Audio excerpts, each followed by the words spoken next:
This reading, as many of Swamiji's readings, has a lot packed into it. We might describe it as a good espresso. It has a lot of complexity and oomph behind it. This little passage in the Bhagavad Gita in particular, Swami prefaces it by saying that the law of karma is tied to the post of ego motivation. And that one phrase alone has a lot to it. I'm reminded of an experience that I had in high school. And I cannot say that wisdom was my strong suit generally in high school.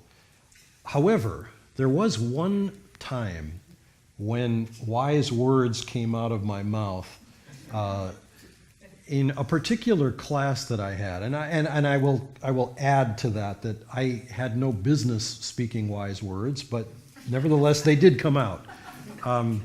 This was a class on comparative religion, and the teacher was a marvelous teacher. However, he was vigorously fundamentalist Christian in his own approach. And so while we studied the other religions, they clearly, in his perception or from his perspective, kind of took a distant second place. And so we were studying a little bit about Hinduism, and we didn't go to a Hindu temple. We actually took field trips to a mosque, a synagogue, obviously a Christian church, even perhaps several Christian churches, I don't remember. We went to the Baha'i Temple. I grew up in the Chicago area, and the Baha'i Temple is an incredible place. So you can even see it from the air as you circle out over Lake Michigan, coming back towards O'Hare to land, which is frequently the flight pattern. Anyway, we went to those places, and they were lovely. But we did not go to a Hindu temple. There wasn't one in the area built at the time. Later on, there has come one. But anyway, he was describing some of the basics about the Hindu faith. And one of the things that he said was that the goal of Hinduism is to achieve more and more and more good karma. And I raised my hand and I said, no. The goal is to become free from karma, not to get more and more and more good karma. Now, as Hinduism is typically practiced by many people in India, his statement is actually a fact that many people operate in terms of, let's get more and more and more good karma, so more and more wonderful things come, etc. But the actual goal is to go beyond karma to liberation, to absolute freedom. And I'm reminded of a little snippet of a story that Swamiji wrote in this regard, because if we, getting more and more and more good karma actually sounds pretty good. It's like, well, we win the lottery. Okay, check that one off the list. That's really good. Get married, have kids, have a wonderful life, great health, all that, travel, do all the things that people like to do. Gee, sounds pretty good. In this story, Swami wrote a little play called The Singer and the Nightingale. And the singer in this play is a very popular person. So popular, Swami used this phrase, so popular that entire cities sprang into existence just for the privilege of offering him the key to their city. He was that popular. Now, place yourself in the position of the singer. You get to go around continuously, and everybody gives you the key to their city. You are universally honored. Well, at a certain point, the first 100 times that it happens, maybe it's just really awesome to be so popular and so whatever. But comes a certain point, it's like, I just don't want any more honors. You can take your honors and keep them, okay? I just want my peace. And in our lives, we can come to the place where we don't want more and more. Well, the phrase that Yogananda used was, chains, though made of gold, still bind. So, you could be in prison in the classic dungeon look and be chained up with golden chains to the wall. Not that it does you a darn bit of good, because it's not like you can use these chains and go take them to the assay office and get a whole bunch of money for them. I mean, they're just stuck to the wall. So if karma is just going to keep bringing you back and back and back to experience all these wonderful things, guess what? They turn into not being quite so wonderful. I remember a Twilight Zone episode long ago, and in it, the man goes into a gambling casino. He doesn't realize that he's died yet. But he goes in, he puts a bet down, he wins. He puts another bet down, he wins. He puts another bet down and he wins. And he's thinking, wow, yeah, this is really my day.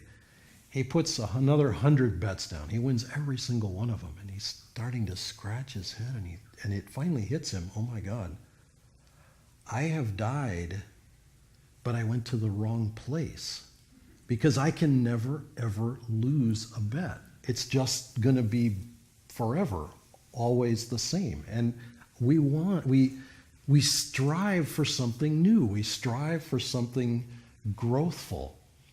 I want to tell a brief story.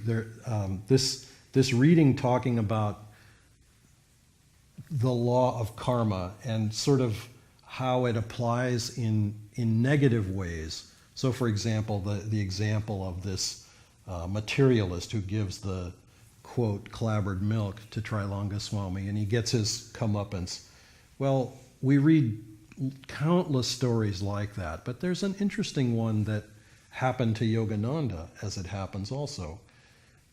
There was a man who dedicated himself for many years. He was an Indian man, dedicated himself very vigorously, very energetically to destroying Yogananda's work. And late in Yogananda's life even, he slapped Yogananda on the face publicly, in public, hit him on the face. That man's arm was paralyzed for 6 months afterwards. And here again, there was no, Yogananda didn't, block the blow with the perfect karate chop maneuver. What was coming to him came, and he offered the man the opportunity to use his free will. He used it in a way that was not helpful, that was not uplifting, and received the consequences for that. If we keep ourselves tied into that law of karma, we are continuously living in a world of cause and effect. And those effects keep coming to us, and they keep causing us to think that we're identified with the life that we've created because of those actions. And if we live that way, then we're stuck. We are stuck in that world.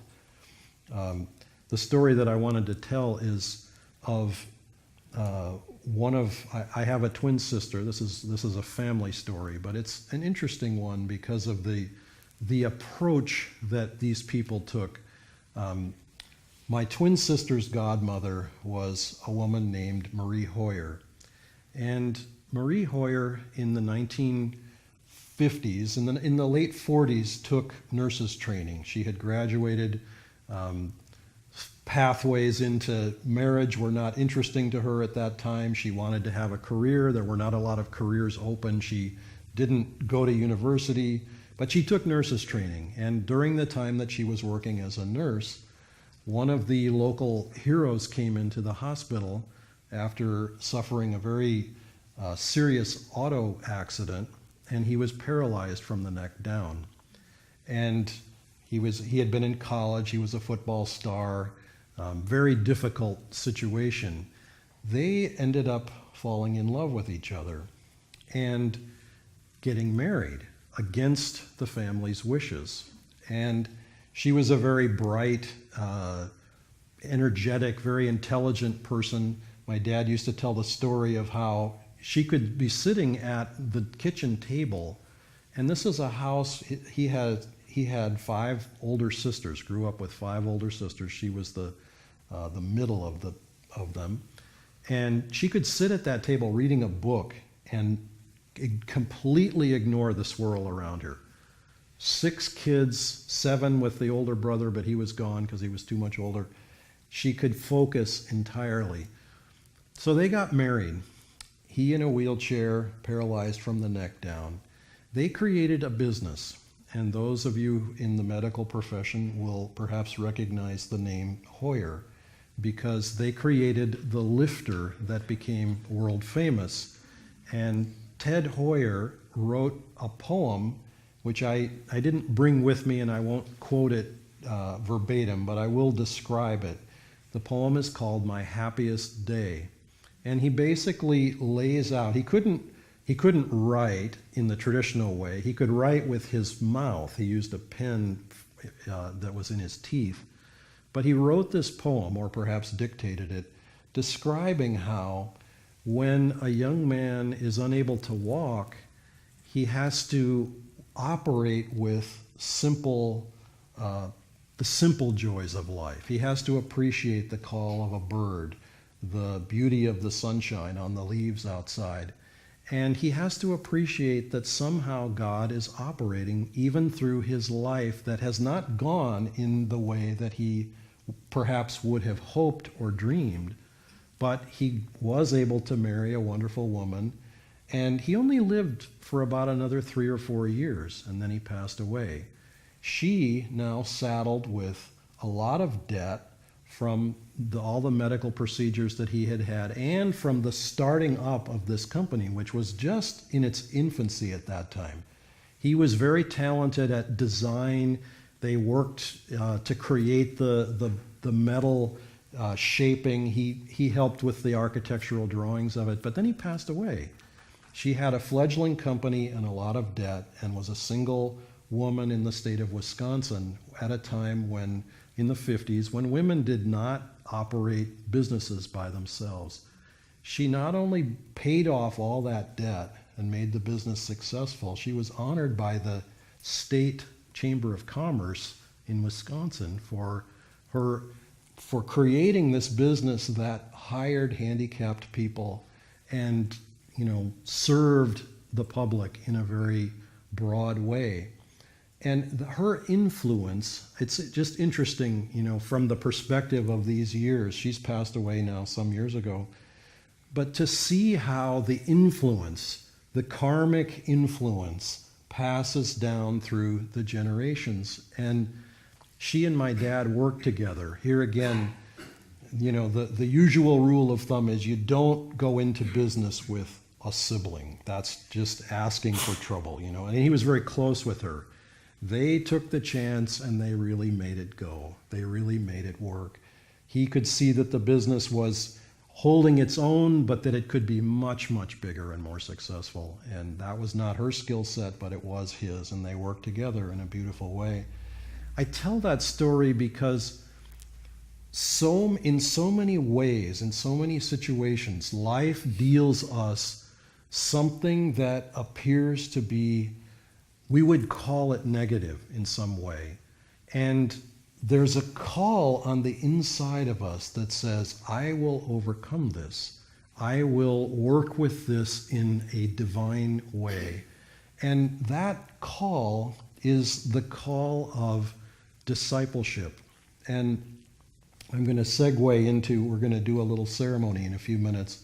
And I want to just say a few words about this concept, because discipleship is not a concept that is worshipped in our culture. Really, in a sense, you could say it's not even worshipped in any culture.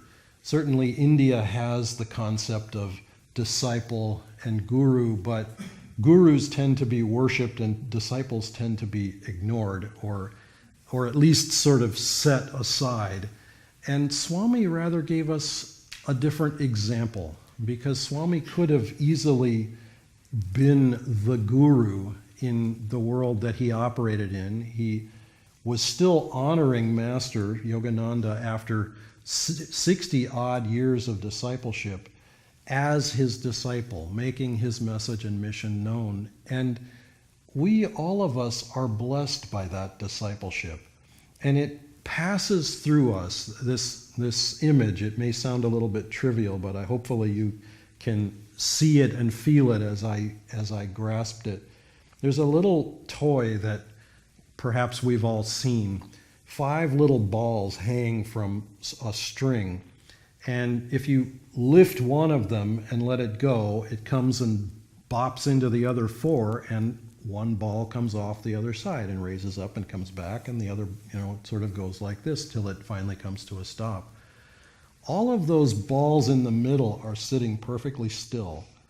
And if you take 2 balls, same thing, 2 balls will come off the other side. That force passes right through the balls in the middle and goes to the other side, and exactly that much force comes out the other end. That, and of course, as kids, naturally, we had to try this every which way from Sunday. Try 3 balls, try 4 balls, and it keeps working. There's only one way that it doesn't work, which is, and of course we had to try that too, which is if you leave the balls swinging or moving around in some erratic way and then lift one and shove it in, then the force gets tangled up. It doesn't come through as well. And that last phrase in the Bhagavad Gita reading touches on this. He who can see action in inaction and inaction in action. I put that in reverse order, but anyway, that's the idea. There is a deep teaching in this. It's much deeper than I can fully explain now. But to see action in inaction means to see God behind all of creation.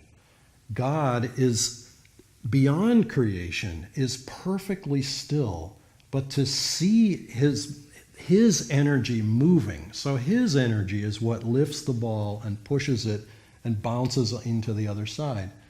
To see in action in inaction, to see action in inaction means to see that meditation, which is a form of action, but it's the action of sitting perfectly still, means to be in that place of being still so that God's will can operate unobstructedly. And that's discipleship. That is to say, Master, flow through me so that others may be blessed, not according to my personal will, but according to your will. How will you operate through my hands, my voice, my intelligence, my feeling, my whatever? And God will flow through as and when we open to that. And so this ceremony is an honoring of that. And I will invite our 3 disciples to come forward now at this time. And we're going to do this little ceremony. Yeah, stand up and come. You can come up to the dais. Bring your little offerings with you. And all of us who have, no, come right up onto the dais. Yeah, come.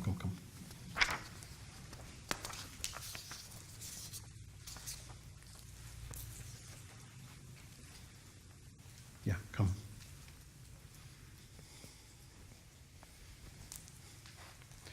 So I'm going to read the beginning of this ceremony. Oh, no, you're good. Just face the altar. It's fine. Just right where you are is good.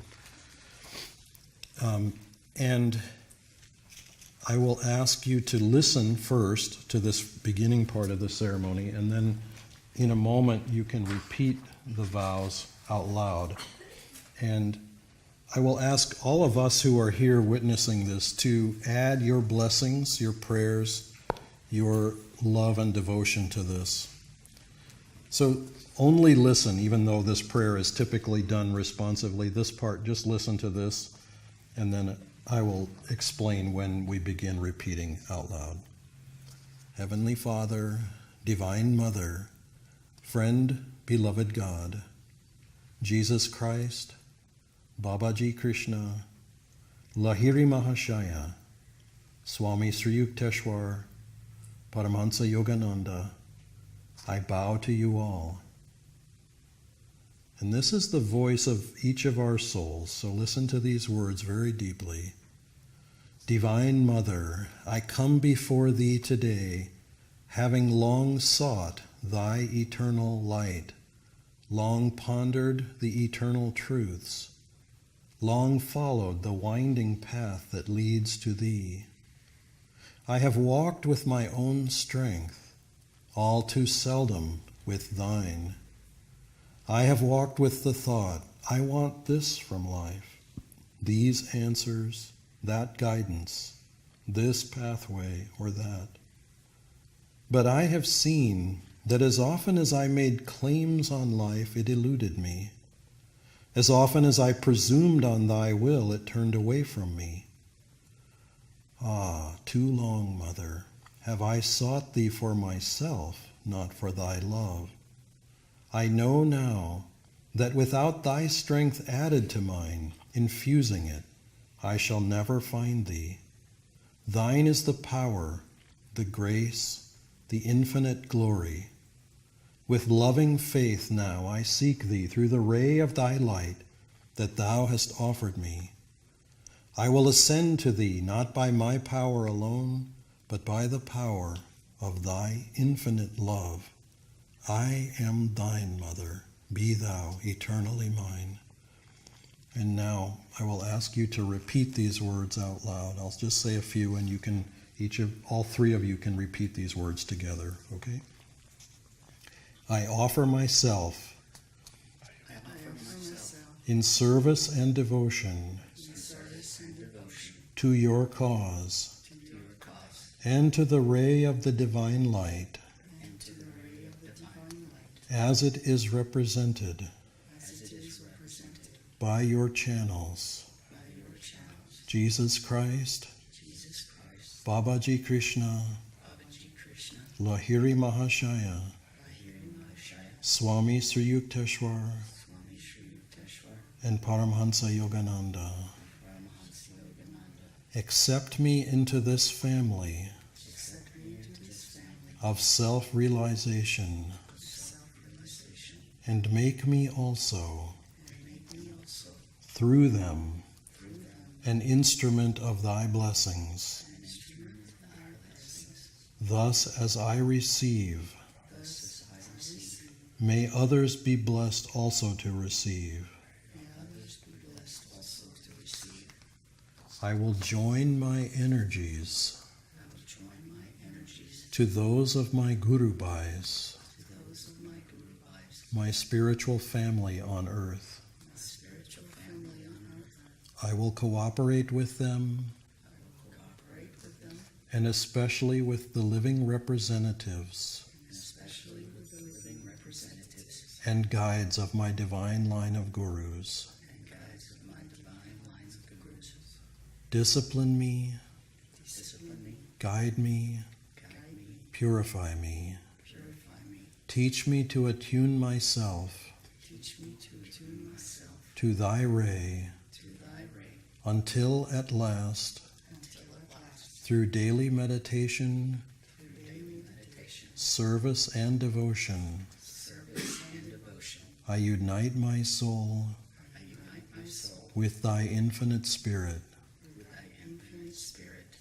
And now you can place your offerings at the altar, with the flowers with the petals outward if you can.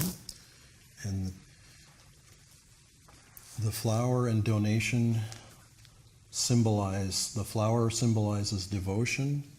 The donation is a symbol of your desire to see these blessings spread throughout the world. And after placing your offerings there at the altar and praying to the masters, you can come and I will ask Master to bless you through my hands.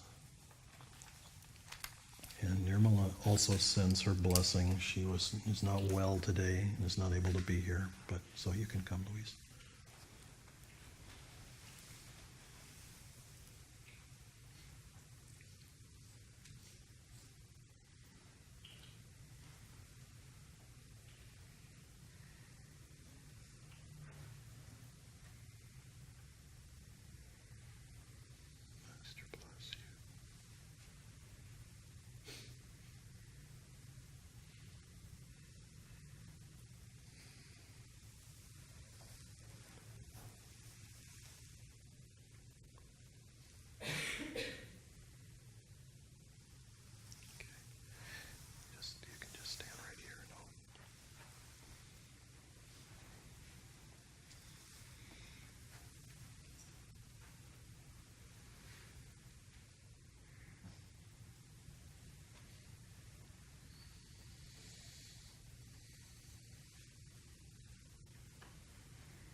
let's all welcome them. Let's all stand and let's chant Om together 3 times. Thanks first.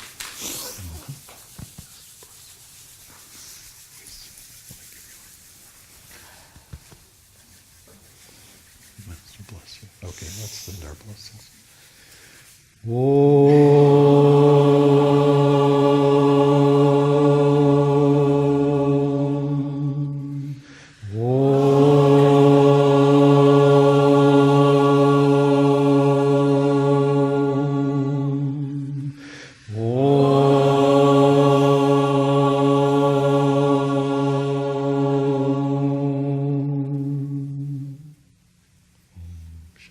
Congratulations, and God bless you. Thank you. Okay. So we'll have our offering.